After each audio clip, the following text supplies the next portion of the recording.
Just a few days ago, a father brought his 9-month-old son to the clinic, genuinely concerned that his 9-month-old boy was yet to walk, as opposed to the neighbor's daughter, who was the same age and was already walking. Was his concern genuinely valid? We'll get to know shortly.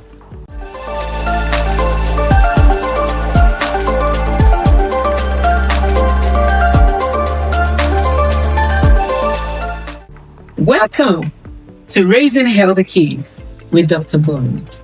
And I am your one and only Dr. Bumz. On today's episode, we'll be talking about developmental milestones. There's a general misconception about growth and development in children, and we will quickly address that. Growth is the process of a child getting bigger, such as increasing in weight or getting taller. However, development is how a child is able to do more complex things or skills. And to know whether your child is actually developing, we deploy the milestones, which are defined as a functional skill or age-specific task that your child can do at a certain age range. Developmental milestones are generally a guide to identify how early or at what point in time your child is supposed to attain these functional skills and are not really cast in stone. And it also helps to identify when these functional skills are not being developed as at when due, that is, when they are delayed. Delay could be in two major aspects.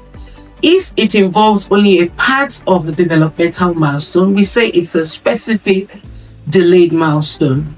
However, if involving two or more sets of milestones, then we say it's a global developmental delay.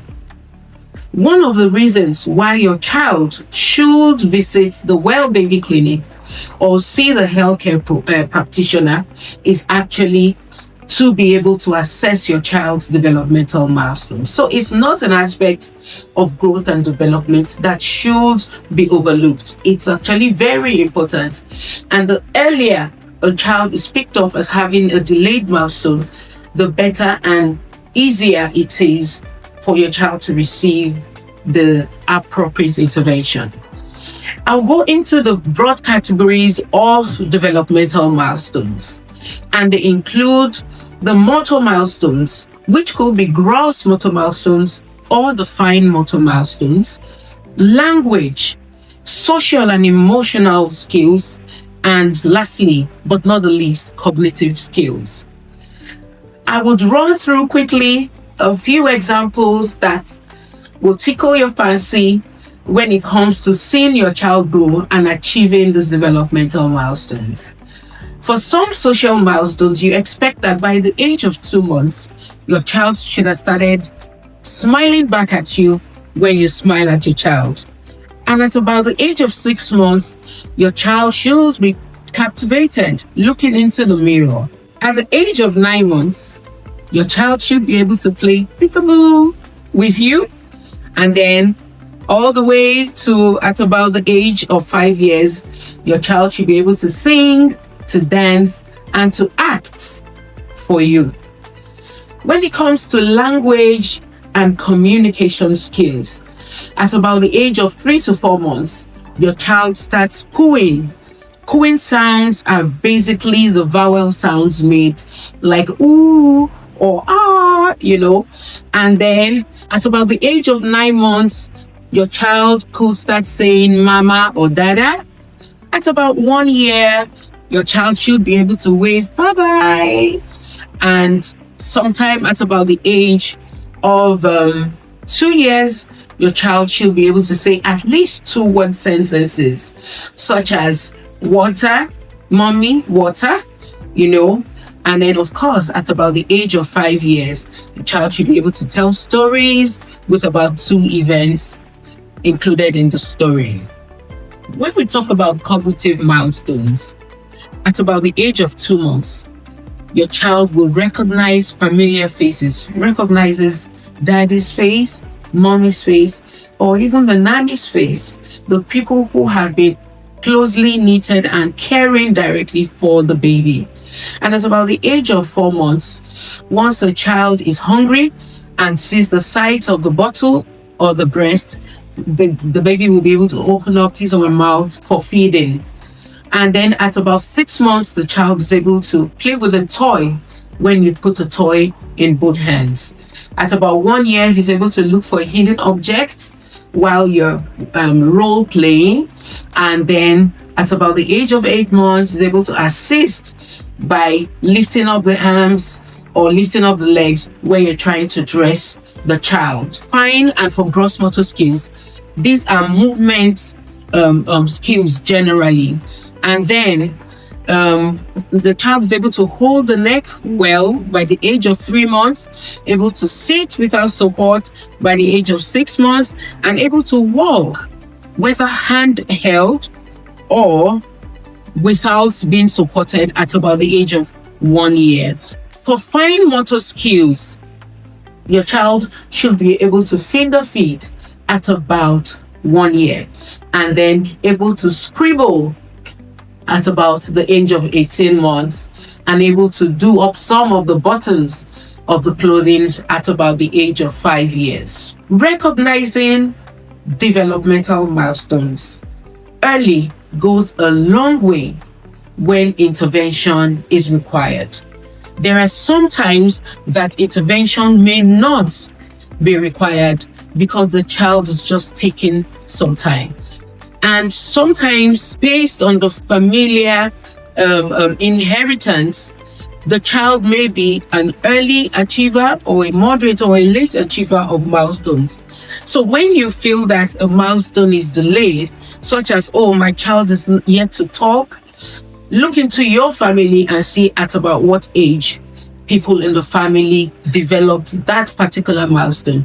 That will help to allay any fear in case the family probably had some kind of delay and then cut off later in life. However, that is not to rule out the fact that intervention is of utmost importance. For problems that truly concern developmental milestones, do you know that there are interventions that can be carried out and swiftly, on your child, so that your baby can be held to attain developmental milestones that may have been delayed? Such interventions include speech therapy when we're talking about language and probably social and cognitive development. Other interventions like behavioral therapy, occupational therapy can be deployed in situations that apply to a child who has delayed developmental milestones.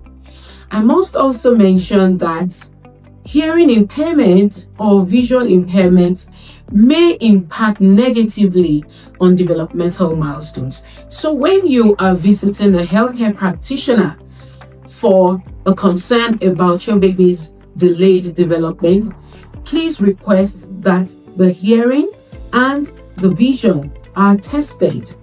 And this will just help to determine how best to approach assessments and intervention that are required when your child is perceived to have delayed development. So during my consultation with one of my babies, I wanted to demonstrate at age 9 months how the baby had advanced developmentally. And all I did was just take a pen and tried to give it to the baby. And of course, the baby demonstrated aptly the pincer's grasp, which is expected to have been attained at the age of 9 months. And this is being able to hold an object with the thumb and the index finger, just like so. So you can try that on your baby as well, your baby that is age 9 months. Welcome to the question and answer segment. No, not at all.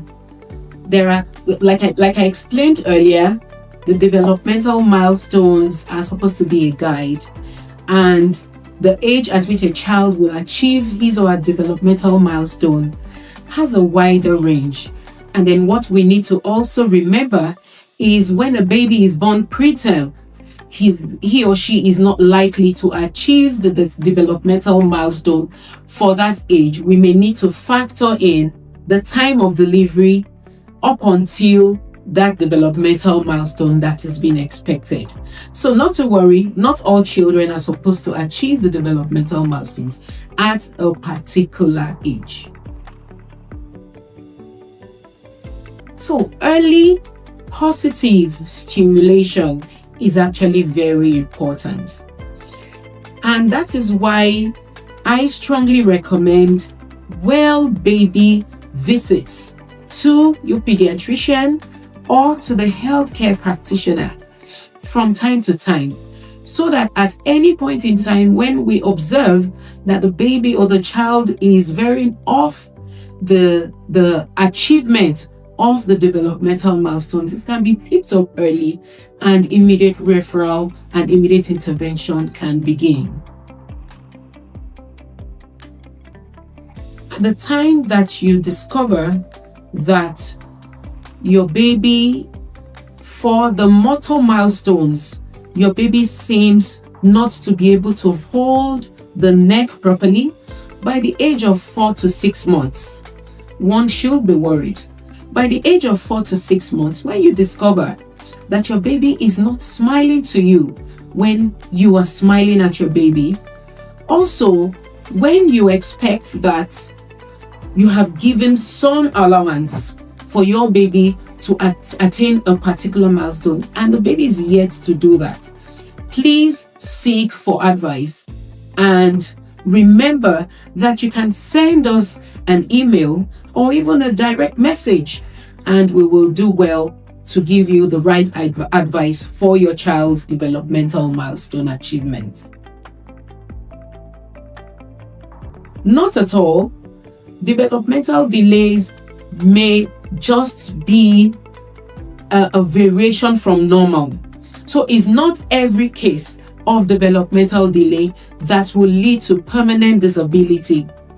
Remember also that if there are any certain causes of the developmental delay and the causes could be addressed, then it means that the child will soon return to the normal developmental milestones and even much so be able to catch up at some point in time.